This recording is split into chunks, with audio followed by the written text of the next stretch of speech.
欢迎收看江苏卫视《非诚勿扰》，有请主持人孟非。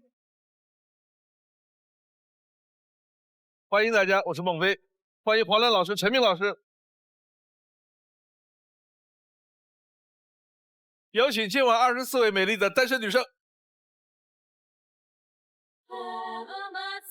Me not to waste my life. She said, spread your wings, my little butterfly. Don't let what they say keep you up at night, and they can walk on by.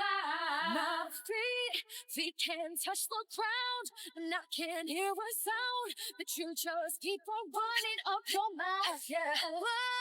Walk on over there, 'cause I'm too fly to care. These wings are made to fly.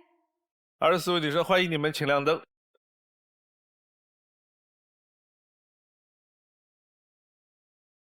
开始今天的节目，有请1号男嘉宾。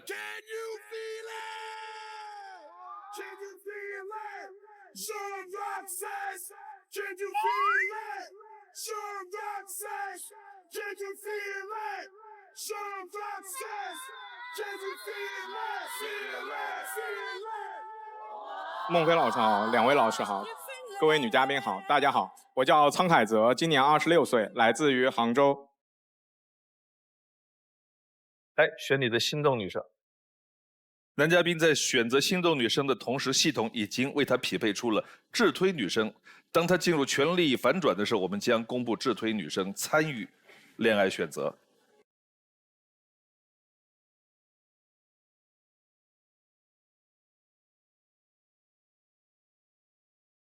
爱之请回答。你的第一个诉求是？我希望女生和我一起去看展。14号。你好，男嘉宾，我也有去看过那种艺术展，感觉非常有意思。那你有什么推荐的比较有意思的展吗？我比较喜欢看一些静物展示的展览，我会比较看重它的灯光布景，以及说幕布啊，还有它的大的静物展示的这么一个效果，然后再去分析它的艺术性。因为我是美术生出身，所以就会更关注于这些。对。好，谢谢。2号。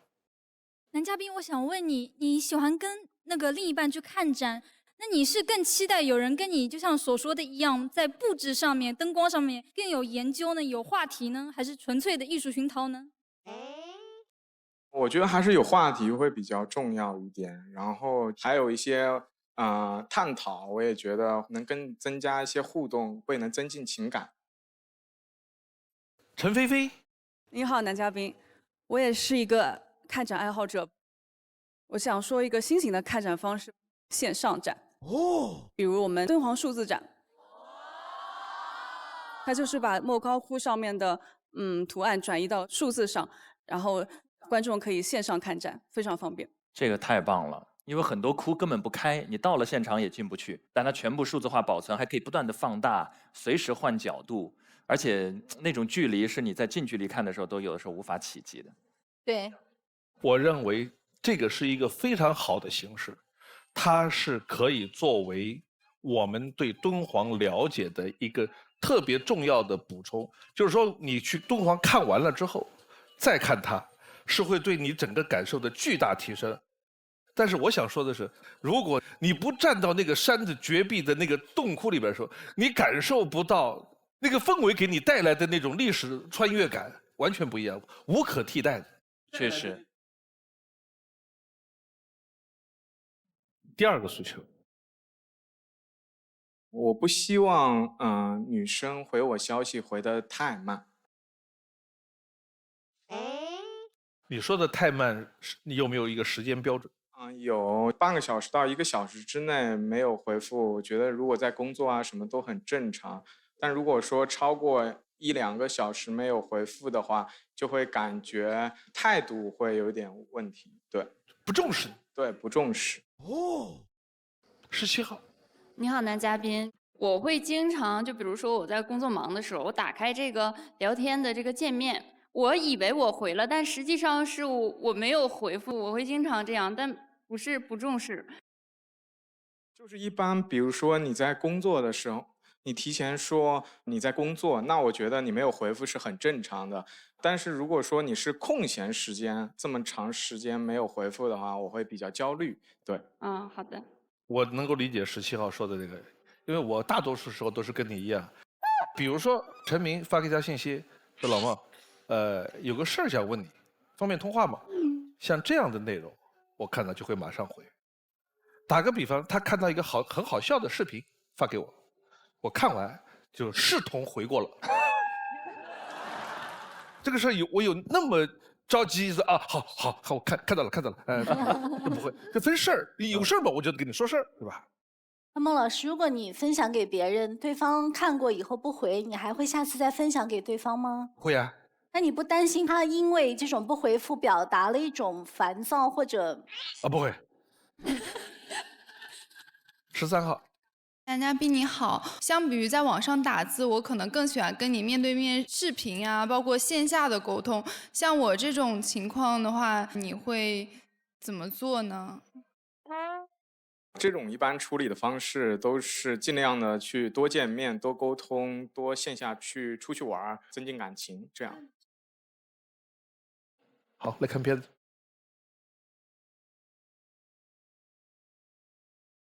我喜欢看艺术展，享受宁静的环境。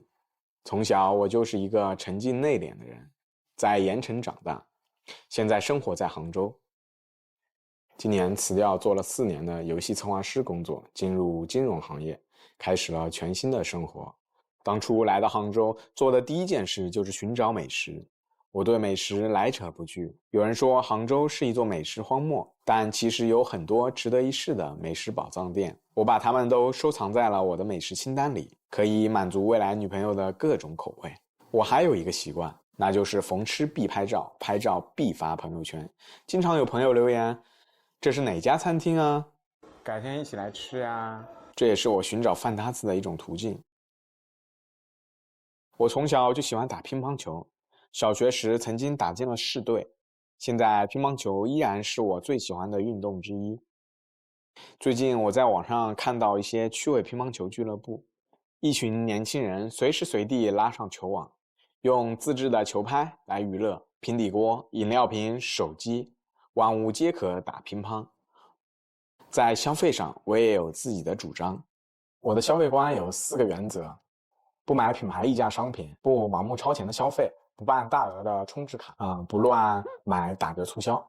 但是未来的女朋友你放心，虽然我对自己很节省，但是对你会很大方。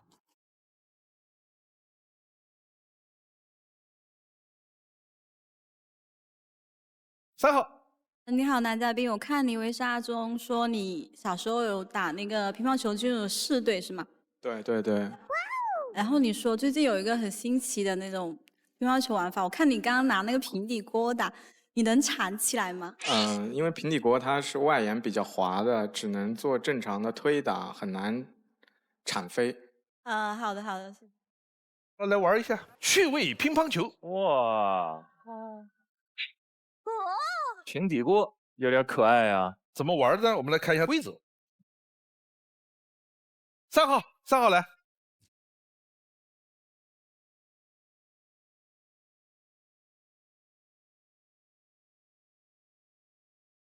你选拍子。可以。你帮我选一个吧。好。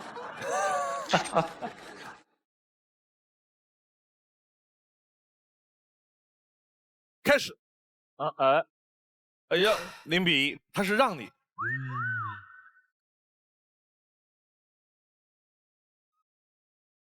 台子小，那比较难。那稍稍一用力就出去了。哇，哎呦，有来有回啊！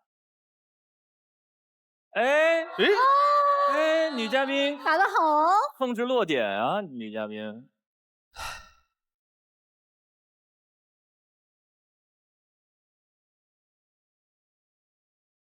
哎呀，玩的挺不错哦。2比2，最后一球。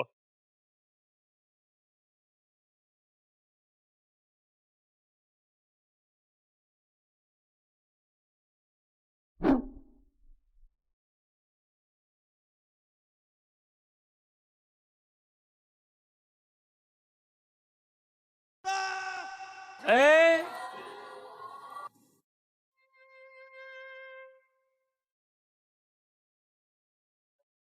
啊2比3，比赛结束。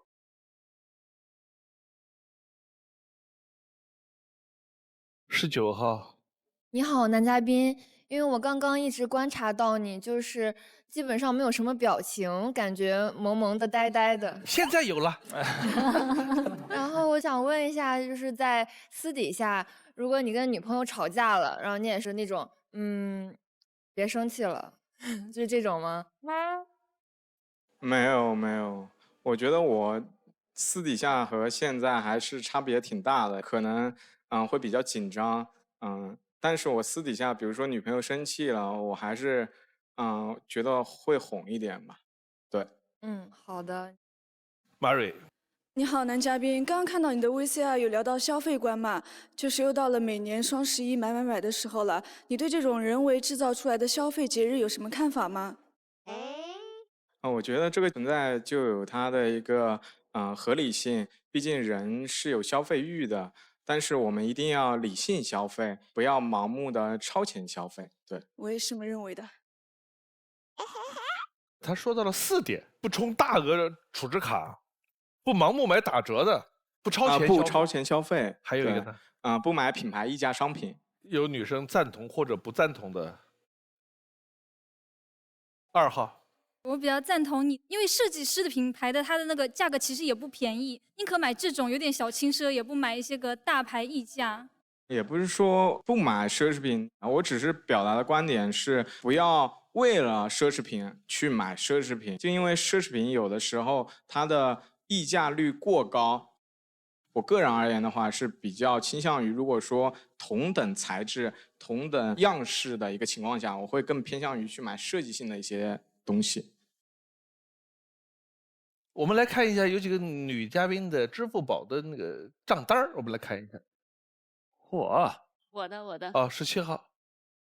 我看到排最多的是交通出行，真的600多笔。因为我经常出去旅游嘛，所以我的交通出行和酒店这个是花费比较多的。然后其次就是吃饭，还有就是买衣服。哦，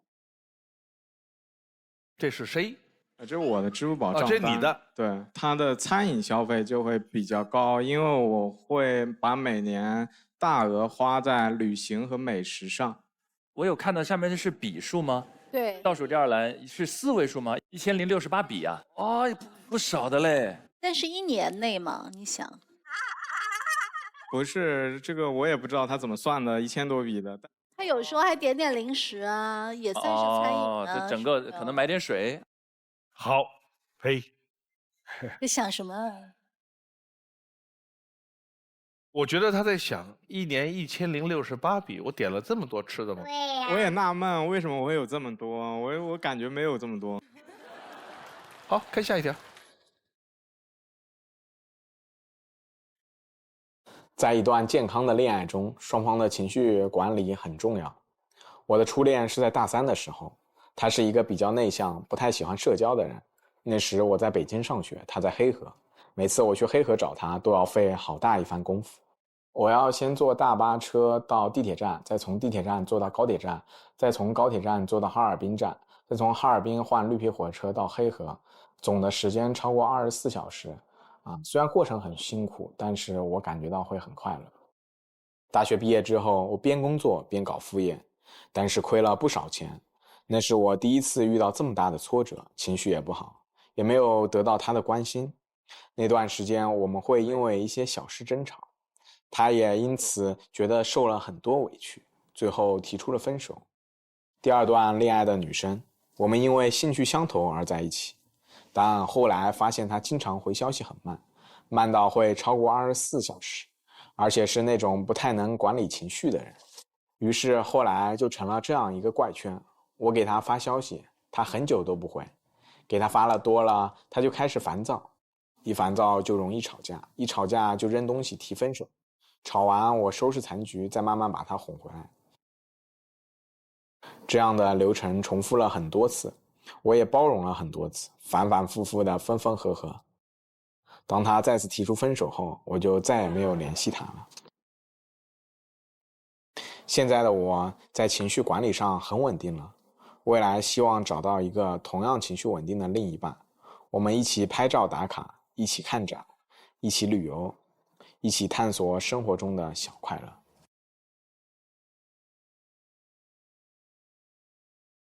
那个恋爱情感经历里边，第一个那个女朋友，你说你去见她一次，路上要花2天，她住在哪里啊？边境上面啊？对，我在北京念书，他在黑河念书。我的妈呀，还真是，真在边境，还真的。哎，那他有经常到北京来看你吗？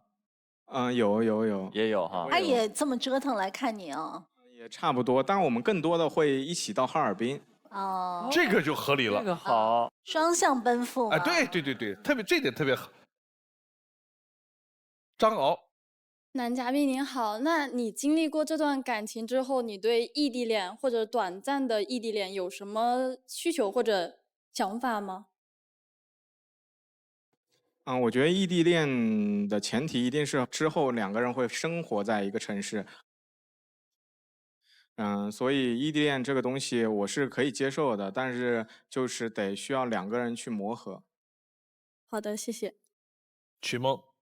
男嘉宾你好，刚才看到您的 VCR 里面跟第2个女朋友，你们2个之间，她可能回你消息比较慢，然后可能她情绪也比较的不稳定。其实之前就是在我的这个人生经历当中，我有遇到这种情绪不稳定的前任，因为我逛街逛得久了一点点，之后就把我扔在大马路上面，我自己一个人哭着开车回家，就这种情况。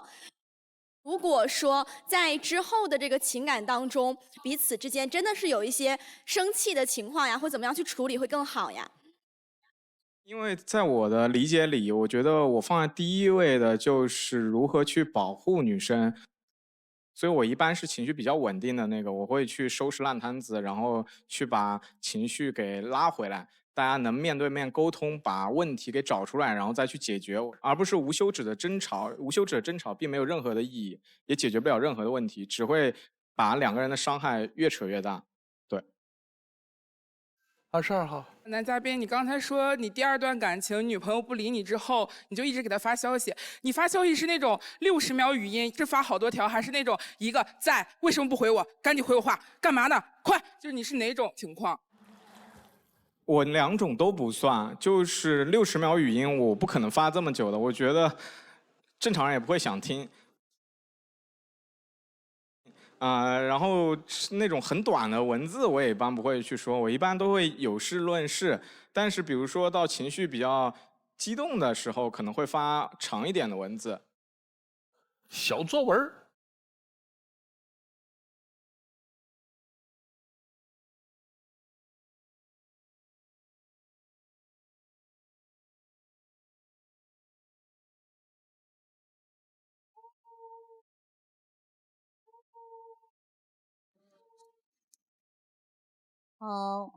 觉得男嘉宾给我的印象是很实在，然后非常的有逻辑，低调谨慎。跟你交流的时候，好像欠缺一些那种情绪价值。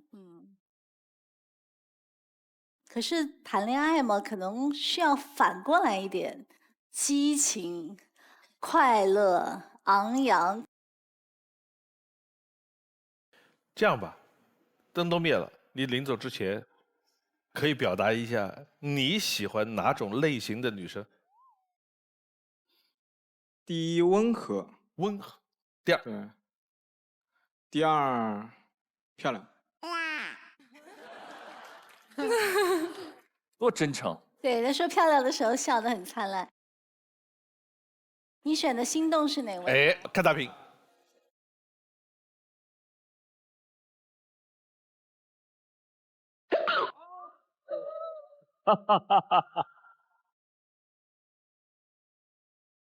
好，再见。可惜不是你遗落到天荒，曾一起走却走失那路口，感谢那是你经过我在感情中，我是一个比较热烈的人，我比较会去创造一些浪漫。但是在台上，我可能会表现的比较局促，可能会刚上台会非常紧张。可能因为冷静，是因为我不怎么会笑，不怎么爱笑，所以就是可能面无表情会表现的比较冷静。实际上，我私底下熟了之后，还是比较能聊天的这么一个人。有请下一位男嘉宾。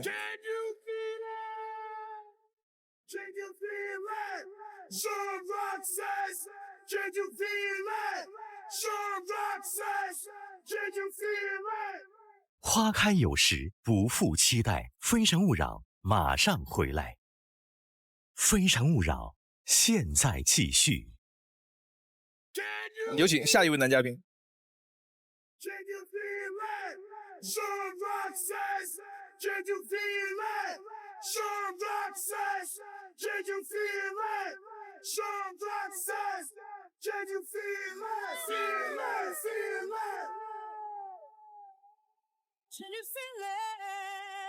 三位老师好，然后各位女嘉宾好，然后现场观众朋友大家好，我是董佳硕，然后来自北京，今年是22周岁。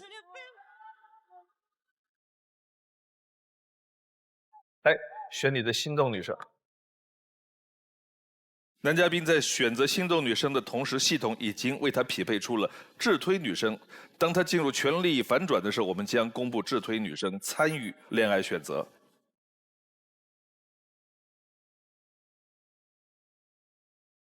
那脸上能看出很多人五官的模样啊，比方说刘昊然、谭健次是不是很多？哎呦，你发表一下获奖感言。好啊，这就获奖了。也听到过。哦，别人也这么说过，对不对？也有讲过。气质像不像毛不易？哎啊，爱之请回答。你的第一个诉求。我希望对方能和我一起唱甜甜的歌。真是毛不易！哎呦我天！7号，男嘉宾你好，你好，你会唱小酒窝吗？哦，会。来，你们开始吧。啊！好，来小酒窝。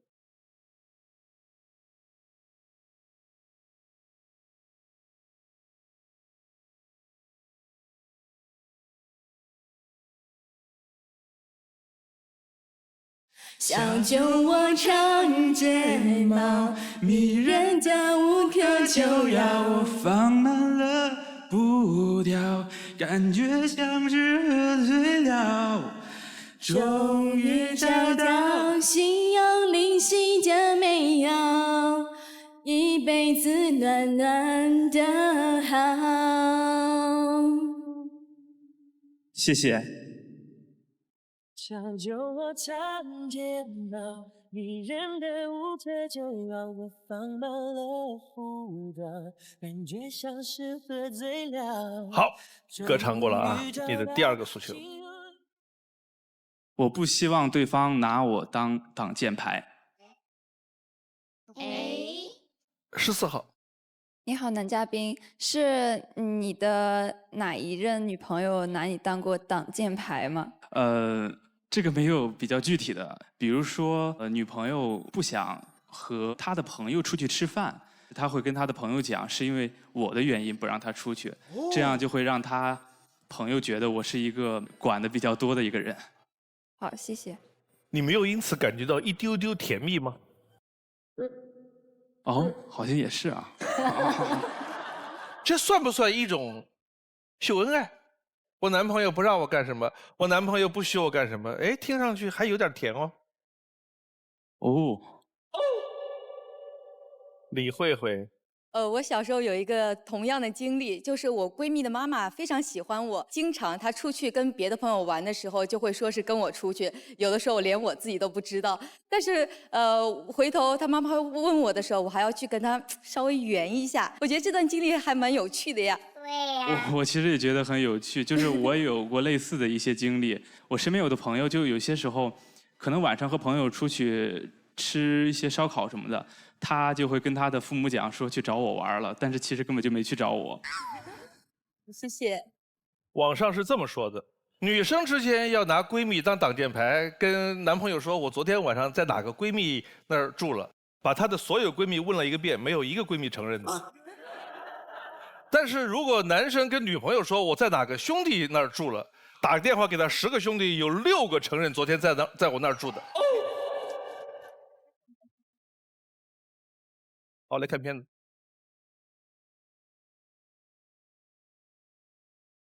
如果人生是一台大型的点唱机，你想点什么样的音乐送给自己？我叫董家硕，一名音乐运营兼制作人。我点给自己的第一首 BGM 应该关于热爱。我从小喜欢音乐，大学期间和朋友一起组建了乐队，毕业后把兴趣变成了工作，自学钢琴、写词、剪辑。在音乐这条路上，我的热爱永无止境。我的生活里也少不了音乐。开车有专属的 BGM， 发动机轰鸣间，先用摇滚风炸一炸嗓子。要堵车，切歌进入悲伤情绪模式。红灯倒数3、2、1，摇滚风卷土重来。我唱歌必须有始有终。下班的途中，如果一首歌没有唱完，就会在地下车库唱完再上楼。一个人在家的时候会火力全开，水果、吹风机都是我的麦克风。玩偶、家具都是我的听众，随时随地想唱就唱。该切歌了，探索是这一趴的 BGM。我会买各种各样好玩但无用的东西，光是笔筒就10几个。它是个牙，而且还是陶瓷的，也是个笔筒。现在我每天都在拆包裹，这种上头式冲动消费会让我快乐加倍。我还是一个攻略狂魔，哪怕是买一个悠悠球，我也会做好详细攻略。如果有一首歌送给我和我的朋友，那就是《爱与和平》。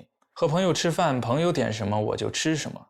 我攒的局一定会开车挨个接上他们，会照顾每一个人的情绪和感受，所以人送外号“爱与和平战士”。我是个快乐随性的人，对世界永远保持着好奇。人生的 BGM 还在演奏，未来的音乐篇章，我在等那个和我一起合唱的人。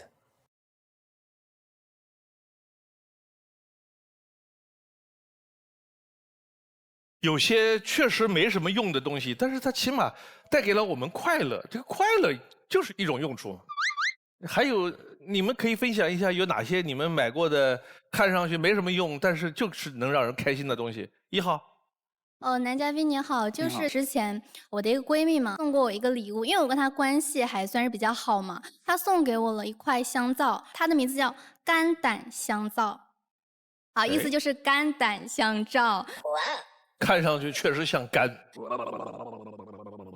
还有没有什么？哎，这个你们见过吗？哇哦，这是个毯子吗？裙子、被子好像是一个被子，凉被吧？会不会晚上盖着觉得饿啊？就咬一口。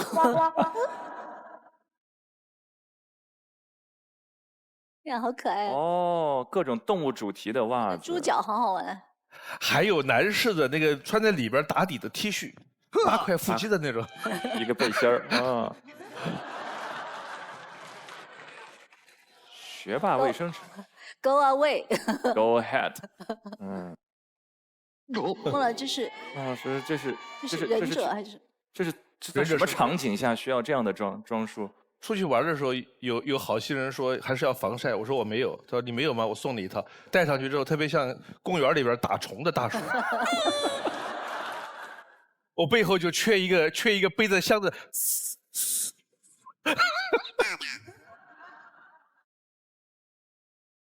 3号。你好，男嘉宾，我之前有收到过一个礼物，就是口红是13色号，然后呢送了我10是蛮好的一个，挺浪漫的，因为加起来是13、14，哇，就很浪漫。你是一个浪漫的人吗？这个看对方怎么去定义我吧，因为我自己说我自己是个浪漫的人，感觉有一点自恋吧。好的，可以。说到浪漫不浪漫，很容易测试的，就是在相亲过程当中聊什么样的话题。有的时候一看就是没有经验的，有的一看就是久经沙场的。我想问一下女生，你们在过去相亲当中最讨厌碰到的问题有哪些？就是一听就让人抓狂。13号。就是我之前有一次相亲经历，我其实一开始对那个男生挺有好感的，但是后面就是不管聊到什么，他都要去夸我一下。就比如说我说到这个东西很好吃啊，然后他就会说带你这么好看的女孩子去，就会让我觉得不太真诚。我觉得这哥们儿可能是某些网站上的那些攻略看多了，那个攻略上写你要学会赞美，这哥们儿看的用力过猛了，就显得油腻。对对对，就有点。16号。Hello， 男嘉宾你好，我是16号，我是来自河北省石家庄市，我的那个专业呢也是钢琴教育专业啊。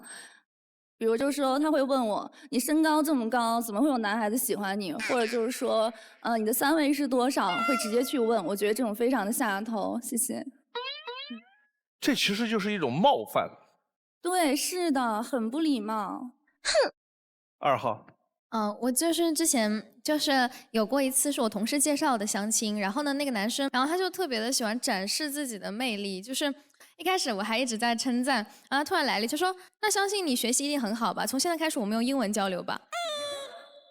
然后因为我们在一个咖啡厅很安静，他突然我说不了吧，然后他没有管我，他直接就开始 Hello my name is 就开始就不太管我对于这件事情的看法，他只是一直在 Q 流程这样子，就让我觉得很不舒适。我觉得有点好笑，这个人，觉得有点脱口秀的感觉。这个，你就直接跟他说，你说，哎，我非常喜欢街舞，接下来我们用 breaking 来交流情感吧，然后地板动。提醒所有的男生要注意，刚刚初次见面，对于自己擅长的和某些优势的那些东西啊。你展示的时候稍微悠着点儿，对吧？别上来太猛，就会被人笑话，觉得自己英语好。来，我们接下来用英语交流吧，我们用德语交流吧。你要展示自己有钱，我们手机拿出来看看我手机银行，我们数一数有几个零。这显得愚蠢啊，可笑。好，这是破冰的打破尴尬的10个小问题。来说2个你最想聊的话题。我先说第一个吧，然后我挺想会飞的，对，因为我觉得就是因为平常去工作的时候会堵车嘛，然后就是心情会很烦躁。就这么简单，怕堵车就想飞。你人都已经会飞了，还只想着上班不堵车这点事儿吗？我的天，很务实啊，很务实。还有呢？第10个吧，有没有儿时没有实现的梦想，现在还想实现它？那你儿时没有实现的梦想是什么呢？我想，哎呦，我想当一个武术大家。因为我很小的时候很喜欢，就是一个功夫巨星叫李小龙，当时有一部电视剧叫《李小龙传奇》，然后非常吸引我，然后他就成为我第一个偶像。女生，你们来挑最想聊的话题。13号。我有一个想改的，就是第5条。如果是我去相亲的话，我可能会问，如果要挑一个角色作为你的女朋友，你会希望是哪一个角色？然后来看出来她可能喜欢的女性类型是什么样的。看下一条。爱情总有一些悸动的意外，我的恋爱就是从一次意外开始的。大一军训时，学校规定每天都要写自己的军训感悟。那天他没有带纸和笔。军训虽然苦，但是我们的意志得到了锻炼。可以借下你的本子和笔吗？当然可以。第2天，他把本子还给我，他在我的本子上介绍了自己，字里行间，我感觉她是个有趣的女孩。本子成为了我们俩之间的联络员，在我们的传递间被密密麻麻地填满了。他总是会不经意地出现在我的眼前，我去哪里，他也总会在同一时间出现。再后来，我送给他一个挂件，但他不小心弄丢了，我陪他一起去找。回来的路上，我们聊了很多很多，一次次的巧合加深了我们的悸动，我们正式在一起了。恋爱后，我非常的上头，对他也会有很多的期待。我期待他来看我的每一场演出，期待他把空余时间都留给我，因为喜欢，所以会对他有更多的期待。我希望我们会像刚认识的时候那样，一直照顾彼此的感受。他觉得我对他的期待越来越多，我们开始因为琐事吵架，最后选择分手。工作后，我又认识了另外一个女孩，她希望未来能找一个为自己做规划的男朋友，成为一个全职太太。我觉得每个人的人生都应该由自己负责，而不是寄托于另外一个人身上。未来的他，我希望他外在得体，内心稳定，有自己的人生规划。我们看到彼此就互相欣喜，互相支持，一起寻找生活的乐趣。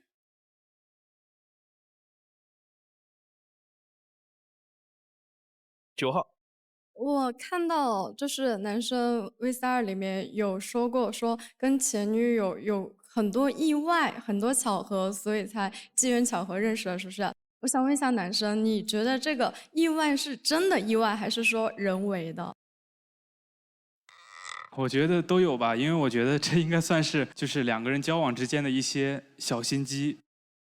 如果说是意外的话，我觉得这可能是上天给我们的缘分。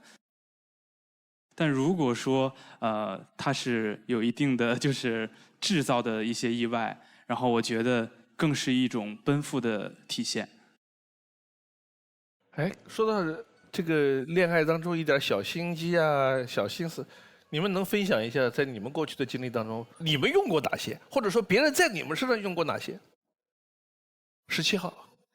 那个我之前和我前任相处的时候，他经常会跟朋友去聚会，然后呢，我就是还会想，万一有别的女孩子，我怎么样能够确定让他显示他是一个有女朋友的一个状态？对呀，我会直接就是在他聚会之前给他打电话，我说附近有什么什么，帮我买一份吧，然后他就直接拿到他的聚会上了。这可以啊，买点女性用品。对，你给我带在身上，给我晚上带回来。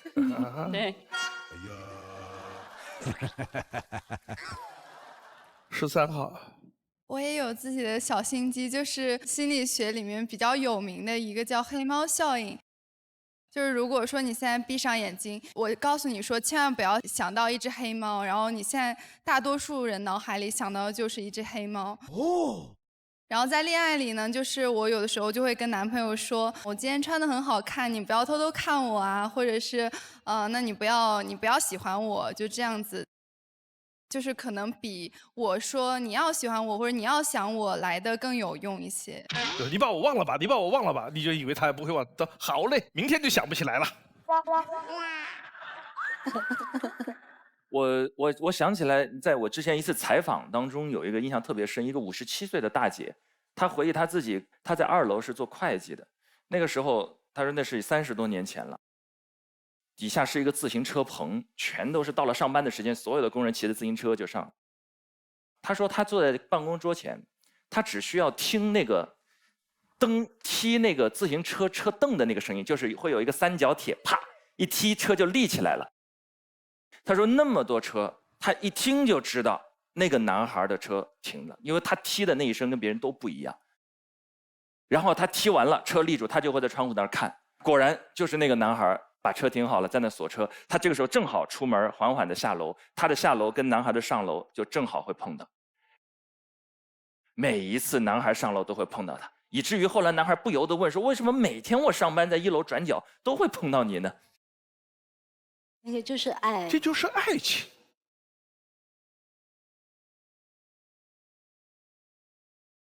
24号，大家好，我是24号女生何露，今年24岁，来自上海，是一位律师助理。我想跟男嘉宾交流一下，就是你刚刚 VCR 里面提到对女生的有一个期待是内心稳定，目标明确。这也是我觉得非常吸引到我的一个特质，但是这8个字做起来，可以说是深知此事要躬行。不知道你在对女生存有这种期待的同时，这是否是你自我要求的一个投射呢？我觉得也算是吧。其实这8个字的话，我觉得并不是一定要做到，而是说我在向着这个方向去努力。愿意去做出一些改变，然后愿意去磨合的一种心态。好的，了解了。是不是有一种说法，大家很多人认可，就是过分期待总会让人失望的，有这样吗？ 11号。男嘉宾你好，就是我可能会比较怕对方对我有太大的期待，就是我需要给你提供很高的情绪价值也好，或者是生活上的一些帮助也好。期待，因为我觉得都是相互的，然后没有期待太高，只有是让对方双方变得更好，我觉得是。谢谢。4号。大家好，我是贺琳，来自重庆，今年28岁，目前在重庆的一所高校担任专任老师。因为我自己是一个自我要求还比较高的女孩，但是呢，我有一个特点，你跟我说这个事情之后，反而我可能不太想会去做。女孩如果她自己其实已经会比较主动，或者是比较自律的情况下，你还是会给她一些建议嘛，就是精益求精那种嘛。我不会了，因为我觉得给对方一种建议的话，其实是首先要去尊重他，然后再在尊重他的基础上给他一些建议。OK， 谢谢。最后一个问题，24号。想问一下男嘉宾，就是我个人的性格可能是我对你不会有其他额外的期待，可能沟通交流没有那么多。你觉得这种消极的状态是你欣赏或者说可以接受的吗？我觉得可以。理由可以阐述一下吗？花开有时，不负期待。非诚勿扰，马上回来。非诚勿扰，现在继续。最后一个问题，24号。想问一下男嘉宾，就是我个人的性格可能是我对你不会有其他额外的期待，可能沟通交流没有那么多。你觉得这种消极的状态是你欣赏或者说可以接受的吗？我觉得可以。理由可以阐述一下吗？因为我本身其实是一个对很多事情没有说太较真的一个人，比较去尊重对方的意见。可能没关系，可能稍微有点模糊。现在留灯的是18号，看一下智推。董佳说的智推女生是梅瑞莹。男生优雅绅士、精致有品、感性浪漫，感情中期待成熟优雅、独立自信的女生一起享受生活，释放博爱与天真。而女生呢，随和温暖，特别有爱心，做事情行动能力强，对待感情谨慎，在意对方的关注度和诚意度，能相互给到对方想要的体验，是非常互补有爱的一对。最后一个问题问2个女生。想用3个关键词形容一下你的理想型。18号。干净、阳光、井井有条。来，14号。开朗、幽默、不拘小节。你选14号有可能被拒，可以牵手18号，也可以自己走，你的决定是？我的决定是自己走。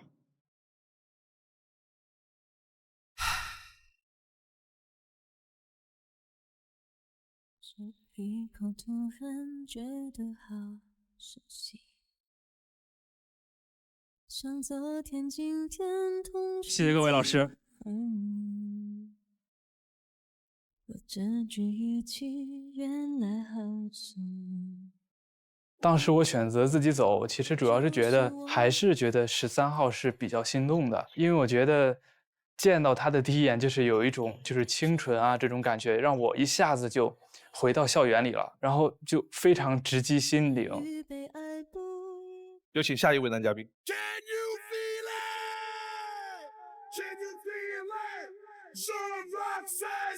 Can you feel it? Sean Rock says, can you feel it? Sean Rock says, can you feel it? Feel it, feel it. Can you feel it? 孟老师好，两位老师好，我叫谢玉飞，今年33岁，来自成都。你口音好像不是川渝的人哎。梗係啦，我係廣東人。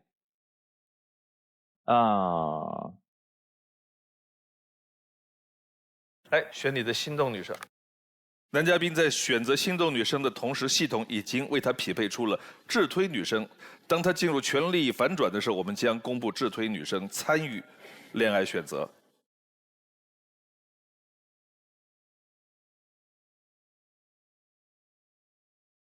爱之请回答。第一个，我希望带你回我的家乡过节。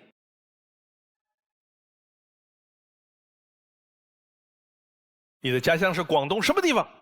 广东江门州郡。哦，江门好像最有名的是它的碉楼，就是《让子弹飞》的取景地在那个地方，世界文化遗产，非常好看。那个碉楼，它是中式和欧式的一种结合，值得去看一下。州郡。对。是我们的祠堂，我们的谢氏祠堂。大家族。对对对，我们的祠堂有700多年的历史。是从南宋的这个安陆宫南下到州郡这个地方，一直繁衍生存到现在。而且谢家确实是大户人家。大家对，那到您这一代，这个大概有多少人呢？差不多有10万人吧，整个一个家族10万人。哇哦！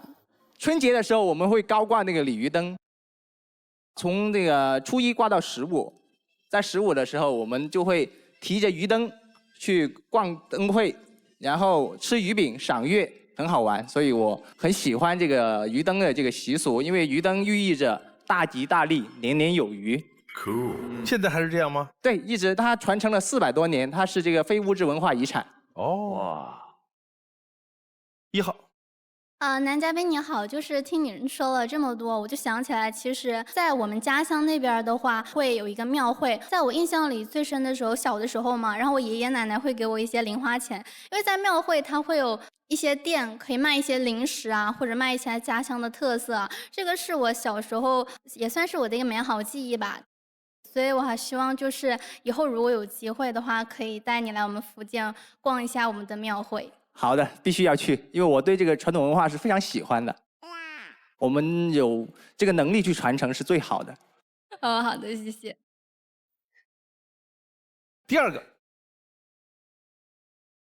我不希望你动不动就数到3，因为生活在川渝嘛，就经常是女孩子，老子数到3。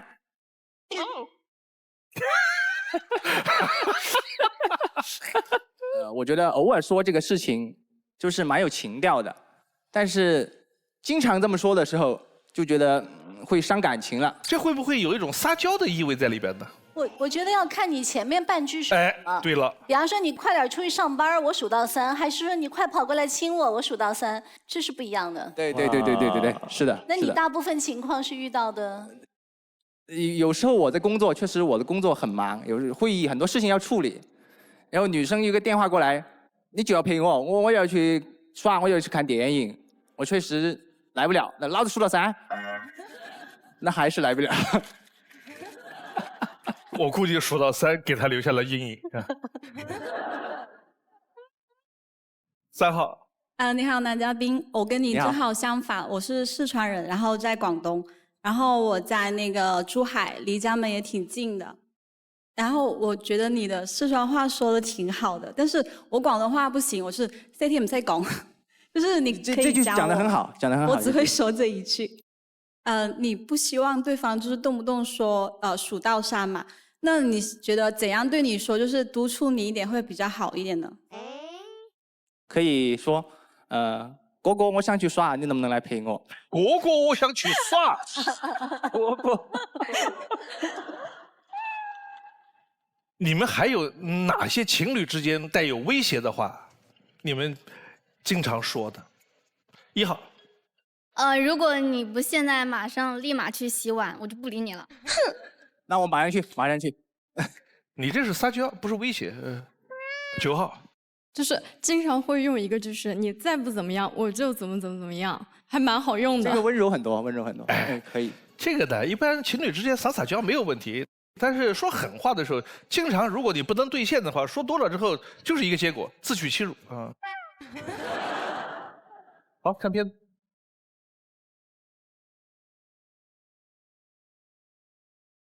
球场上的每一个球动，在我眼中就像是一个个目标，每一次的努力挥杆，都是在不断的接近它。我是谢玉飞，本科在四川大学学习工业设计，研究生转向金融方向，目前是一家商业银行私人银行中心的高级客户经理。每天一睁眼就要开始接触海量的数据、报告和财经新闻，这是我对自己的要求，也成为了我的习惯。金融市场瞬息万变，只有日复一日的举轻若重，才有交易时的举重若轻。那找一个会理财的男朋友有什么好处呢？好处还是蛮多的。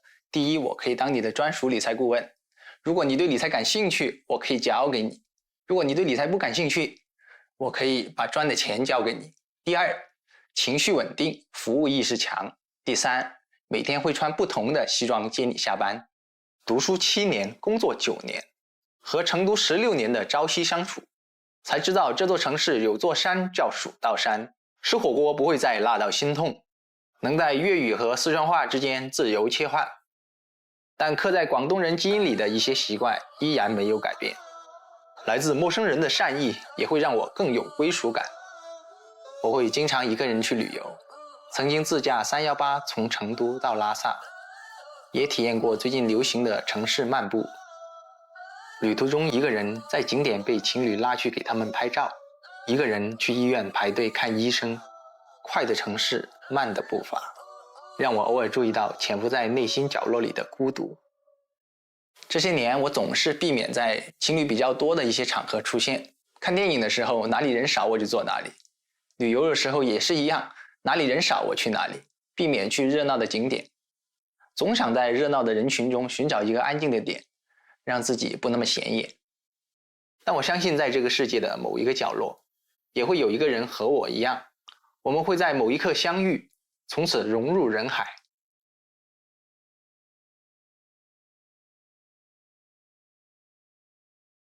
13号，男嘉宾这里，我看到你 VCR 里说到你会刻意避免去参加一些情侣比较多的场合。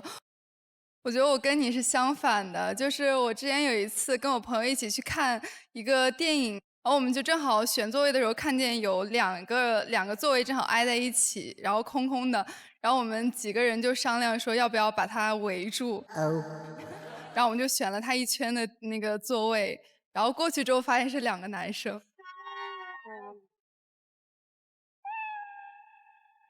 金融男的几个优点，其中有一条每天穿不同的西装去接你，这是一个加分项吗？工作的需求，但是我觉得对于女生来说，每天换不同的西装的话，给她一个迎接她回家的感觉，就是我是她的私人管家，也是她的私人财富管理师。Cool。一想到穿西装，基本上就是金融行业的从业人员，也可能是房产中介。2号。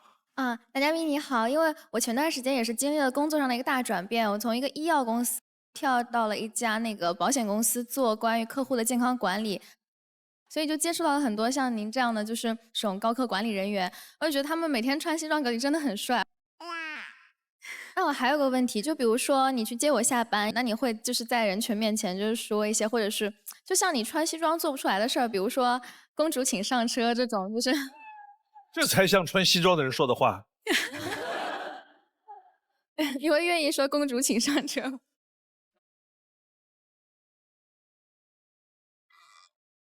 非常愿意。可以听一下吗？公主请上车，公主请上车。哇！对，朱天正，你想一个男人说我看到人家情侣我都会觉得难过，我避免这样的场合，这代表什么？他的那个背后是什么呢？就是我不愿意我自己孤单，我也想要2个人的甜蜜。而且交往以后就想回老家，想带他看看我成长的地方，我家乡有什么样的习俗，对不对？说明他其实是一个还蛮温暖、愿意负责任的、愿意照顾对方情绪的男人。是的，所以男嘉宾心里有浪漫憧憬，但男嘉宾你也可以关注像2号女嘉宾这种需求背后，是说明他的反差需求，就是他更希望一个特别高冷的行业，一丝不苟的着装，却展现出截然不同的那一面，会让他感受到爱意。说到职业的，男性在婚恋市场当中哪些职业是比较受欢迎的？一个排行榜，看一下网上找来的数据啊。前10名：医生、金融、程序员、律师、建筑师、公务员、设计师、摄影师、警察和国企。我没想到程序员排这么高。程序员可能他的同事都是男生，所以也比较安全。这一点很重要，这个很加分。哇，金融从业者排在第2啊。这个表是不是你提供的？金融行业排这么高？不是我提供的，但是我有地方是认可的啊。因为我觉得作为金融从业者，你可以每天不断的学习，不断的提高，因为金融是瞬息万变的嘛。你每天进步一点点，过了一段时间，你发现进步的地方是蛮多的，很有这个职业的获得感。我是很喜欢这个职业的。对这个榜单，女生有什么要分享的看法？来，24号。看到这个男友理想职业报告，然后有在思考这个样本可能是来自于不同行业的这样一个女生，但是据我了解，做律师的女生可能都不太倾向于去选择同为律师的男生。不知道男嘉宾，对自己的那个金融行业是否有这样相同的感受呢？确实哈，同行业的不太会选自己行业的一个对象，我觉得可能是工作交集啊，或者是大家都很忙，就没有时间相处了。就是选同行不选同行，其实这个里边大可以讨论，愿不愿意找同行，这个是有个人的主观倾向的。就像我，无论从事哪个行业，我都不愿意找同行。为什么？在我的想象当中，谈恋爱它本身是一种人生体验。我交往一个异性的时候，为什么他的职业不给我打开另外一扇窗户呢？让我通过恋爱的时候，我也对另外一个职业、一个人群，让我去了解、熟悉它，那不是丰富了我的很多的生活了吗？那我的想法有点不一样。我以前找过的这些，就是有律师啊，有企业家什么，但我现在会倾向都是做艺术工作的，因为我觉得大家的思维更接近，然后更好沟通。就是我觉得每个人的路径是不一样的哈。其实，在谈恋爱的过程当中，你是可以不断的调整和总结的。按道理说啊，就是广东这个方言是很难学的。那是不是可以理解为广东人学习其他的方言难度就比较大呢？确实如此，确实如此。但是我学习四川话是有原因哈，我觉得四川话非常可爱，它有很多的这种叠词。比如呢？马路边边，卡卡角角，弯弯叠叠，我觉得好可爱啊！我就是开始跟着我的寝室的同学去学习了。所以这次也准备了一些相应的这个词语，让大家来猜一下它是什么意思。鱼就鱼吧，它加个鱼拜拜，听上去就萌萌的，不就是鱼吗？它就是鱼拜拜，就是鱼是吧？就是鱼，不是鱼的部位。那个拜拜没有意思，没有意思的，纯粹是语气词。对。那很形象啊。游动的鱼，还有那个倒数第二个叫叮叮猫，你们知道是什么吗？这是吗？蜻蜓，哎对，哎呀，对。为什么叫叮叮猫？不知道啊，谁知道啊？他四川就这么说，叮叮猫，谁知道就是蜻蜓啊？第3个有人知道是什么吗？嘎嘎，肉吧，是肉。这个3号知道，他是四川的。对，我是四川的。然后我知道那个嘎嘎就是柔的意思。然后我还知道那个牛啵啵是牛奶的意思。哎，对。所以它跟3号蛮独特的，一个是这个广东人在四川，一个是四川人在广东。好看下一条。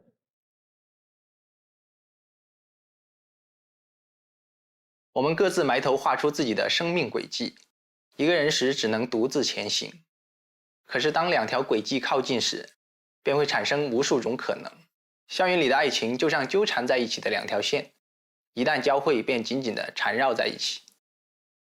我们上午先去图书馆看会儿书吧，然后中午去吃你喜欢的那家餐厅，晚上再一起看个电影。一起吃饭，一起学习，一起参加社团活动。那时候觉得爱情大过天，二人世界占据了我大学生活的全部，发生了小矛盾，甚至觉得生活都无法继续，但最后还是因为异国而分手。当时他要出国了，我去机场送他，我们俩都很害怕过了安检那个闸门之后，我们再也看不到对方了。我们哭得满脸都是泪，机场的人都用很诧异的眼光看着我们。工作后遇到了一个事业心很强的女生，刚开始可能处于热恋期，我们相处的比较甜蜜，但是时间久了，发现感情在她生活中占的比例越来越低，而且两人在感情上的长远规划完全不同，最后因为无话可说而分开。那时我才意识到，如果双方感情占据生活的比例不在一个水平线上，爱情是很难继续下去的。后来我又遇到一个女生，我们俩的感情线蜿蜒相伴，却始终无法交汇。她不拒绝我对她好，却拒绝和我谈论在一起的话题。有一次我已经放弃了，不跟她联系了，没想到她突然发短信告诉我，我这样她好不习惯。我以为这次真的不一样了，没想到她还是不愿意跟我确定关系。这是我最煎熬的一次感情经历，所以放弃了追求。希望未来能遇到一个外向的女生，可以是成熟的，也可以是幼稚的。我们有各自的热爱，也能包容陪伴对方，一起规划我们的未来。17号，你好，男嘉宾，我想问一下，就是你的爱情占你的生活中的比例大概是多少呢？90%。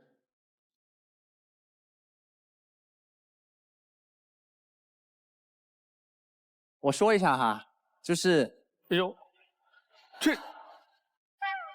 就是工作已经很忙了，就是我希望能剩下的时间90%我们都在一起度过这个时光。工作以外的90%，对，业余时间的90%。我觉得女生这个灭灯的反应，我也觉得蛮好笑的。男生说90%的时间要谈恋爱，女生都下得来都。对，女生可能觉得恋爱脑太粘人，然后90%时间都在恋爱，你还有没有点事业心啊？22号。大家好，我是郭琦，我今年24岁，来自江苏南京。我目前是在上海从事行政方面的工作。男嘉宾您好，我可能除了工作之外的50%的时间都花在我的兴趣爱好上，那么50%的时间才能给你，然后其中可能我还要去跟我的朋友一起玩。你对我们之间需要互相陪伴这个事情是怎么看待的？花开有时，不负期待。非诚勿扰，马上回来。非诚勿扰，现在继续。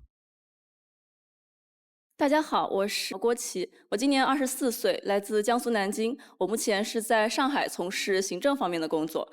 男嘉宾您好，我可能除了工作之外的50%的时间都花在我的兴趣爱好上，那么50%的时间才能给你，然后其中可能我还要去跟我的朋友一起玩。你对我们之间需要互相陪伴这个事情是怎么看待的？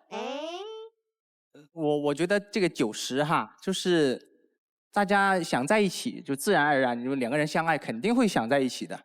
如果你有你的事情，你有你的安排，我也不会缠着你呀，你告诉我就行了呀。那么比如说，我们可能异地，然后这一周周末，可能你就是说答应好要来见我，然后我可能这一整个周末都安排好的事情，我没有办法见你。那这个时候你会怎么做？没有时间见我，那平时我们晚上可以打视频呐，只要我空了，我就飞过来找你呀。我想问一下22号，你以前谈过恋爱吧？我谈过的。哦，那就好。对，我当时有一个男朋友，他是那种对我需求特别高，然后非常黏我的那种。他会每天黏着我，给我发消息，并且要求我回应，然后每天都想要见面。但是我是一个有自己生活的人，所以我就当时没办法给到他一个这种陪伴。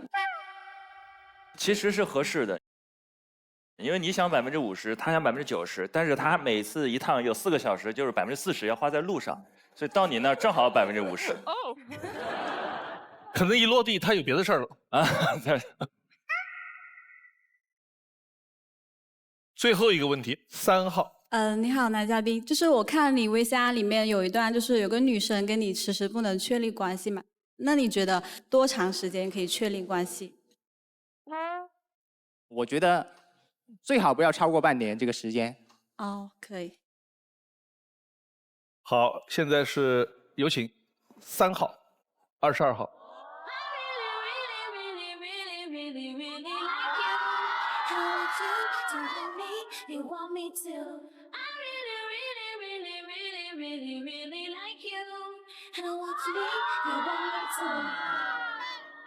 男嘉宾的心动女生是看大屏。2号。哇。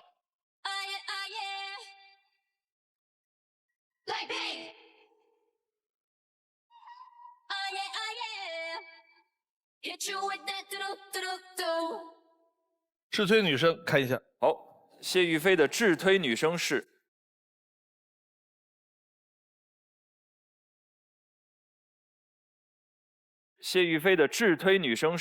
23号刘铮。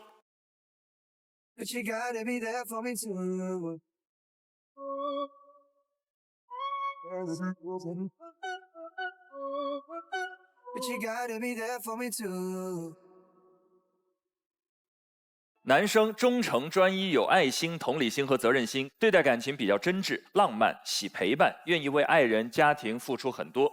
女生性格含蓄内敛，气质优雅恬静，善于倾听，有主见，在意安全感。两个人在一起相辅相成。男生喜欢女生的温暖有追求，女生欣赏男生的靠谱与闲适的生活状态，是互补又稳定幸福的眷侣，供两位参考。看一下女生的基本资料：郭琦，薅羊毛大师，顶级 I 人，不如跳舞，你选一个。薅羊毛吧。1，热衷各种薅羊毛攻略，会在路边排队20分钟等免费爆米花，主打一个不花1分冤枉钱。再过40年，你就是超市打折的时候，你在门口去抢鸡蛋的老太太。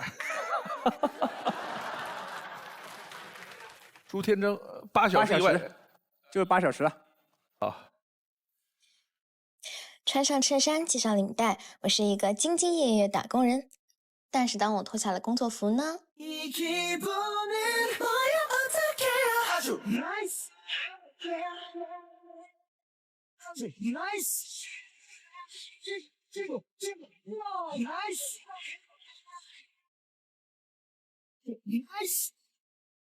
跳完舞回家呢，我又是自己的私人大厨。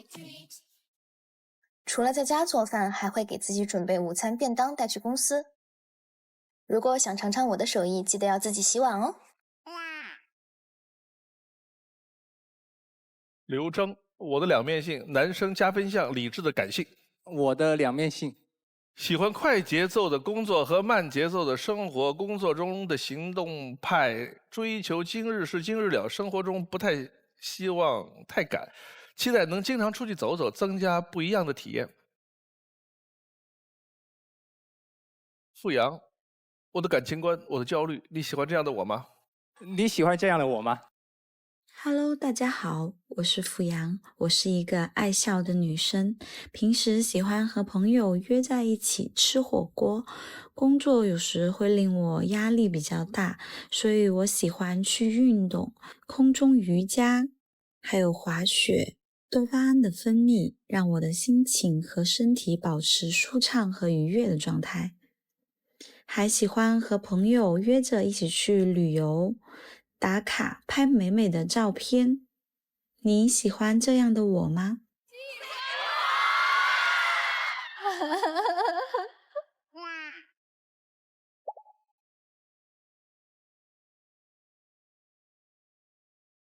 最后一个问题问4个女生：假如你是流落到了一个荒岛，这个时候你身上只能携带一样物品。这个选项 A 是一把刀 ，B 是一个打火机 ，C 是一个野外生存手册。你会选择哪一样？我想我会选择一把刀，因为我觉得这把刀应该会在我关键时刻能够派上用场。对，谢谢。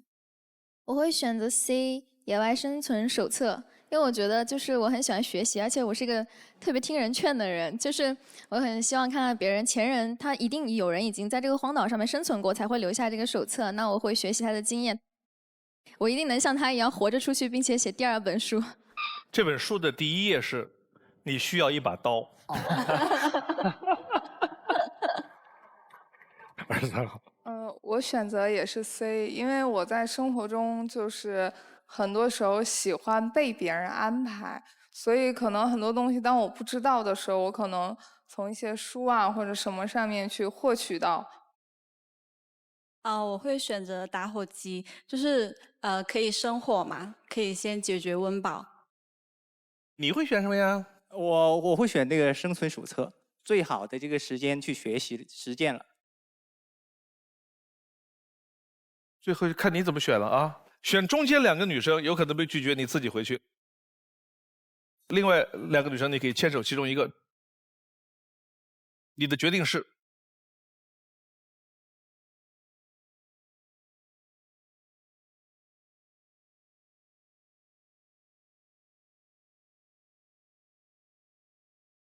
朱天真，朱天真。坚持心动。哇！来，3位女生请回。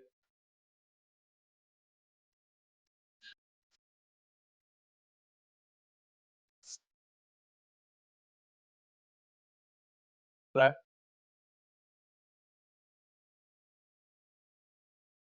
你的谈吐很知性、优雅，又很温暖，跟你的年龄、跟你的刚刚的街舞有很大的反差。我觉得你就是与众不同，就是在我的眼里你就是独一无二的，很吸引我，很打动我。我希望在未来的日子里能更有机会去多多的了解。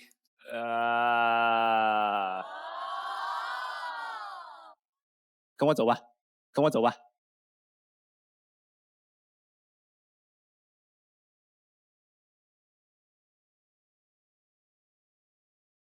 首先，我就是一个很需要别人认可的人。就是刚刚男嘉宾的话，其实我就觉得很感动。但是，刚刚男嘉宾有说不太想找同行，然后包括你业余的时间90%都想用在恋爱上。但是你可以看到我的生活，可能大部分的时间和精力，一个是练舞，然后是独处，然后可能才留给我的另外一半。所以我觉得我们2个人某些就是特别是生活上不太适合。谢谢。哇，很遗憾，再见。可以跟你握个手吗，孟老师？太可以了。读书的时候，我们寝室4个光着膀子，每周6、周日就守在那个电视机前就看，等着节目。希望他们继续看，谢谢。好，再见。可惜不是你陪我到最后，曾一起走全。介绍他资料的时候，看到了他跳舞的那段，我觉得很飒很酷，跟他这个谈吐是很大的反差，这个也叫反差萌吧，比较吸引我。那我工作以外空闲时间其实很少的，这个时间我觉得90%是刚刚好的。我也在未来对我的另外一半付出也是要到90%的，这个是不会变的。我对这个男嘉宾的观察来说，他33岁了，这么渴望爱情，都见不得别人秀恩爱的，他一定是在期待一个非常高浓度的爱情。他坚持心动，我跟超老刚刚猜到了哈，就是并不意外。但是朱天真那一幕的时候，我脑海中出现的全都是他在舞台上说“公主请上车”的那一幕。因为那是他们刚刚上来第一轮沟通的时候，朱天真问你愿意吗？我想看到你的反差。所以我在想，如果在最后只是简简单单的说公主，现在你愿意上车吗？情况也许也会不一样。如果像陈斌老师说的那样的话，我觉得他就不是这样性格的人了。我可能想要的就是一个他会有一些反差感、有小巧思，他会在最后跟我说公主请上车的那个人。但是我觉得富阳呢也非常好，因为我看你的资料里面写那句话，我也蛮感动的，说我单身久了，现在很想找一个人能够就进入婚姻。我想表达的是，有些时候不要着急去解决自己的所谓的单身的问题，而是让自己在单身的时候过得更充实一些，去吸引一个爱你的人，而不是说去找到一个稳定的伴侣，可能那样会更重要。但我很欣赏富阳的，对，勇敢。花开有时，不负期待。非诚勿扰，马上回来。非诚勿扰。现在继续。谢谢收看今天的非诚勿扰，下期同一时间再见。往前一步是幸福，退后一步是孤独，在原地不动是为了看得更明白，爱情不能不清不楚。往前一步是幸福，退后一步是孤独，在纷纷扰扰之间，我明亮了双目，超能与我相爱的人一起到老。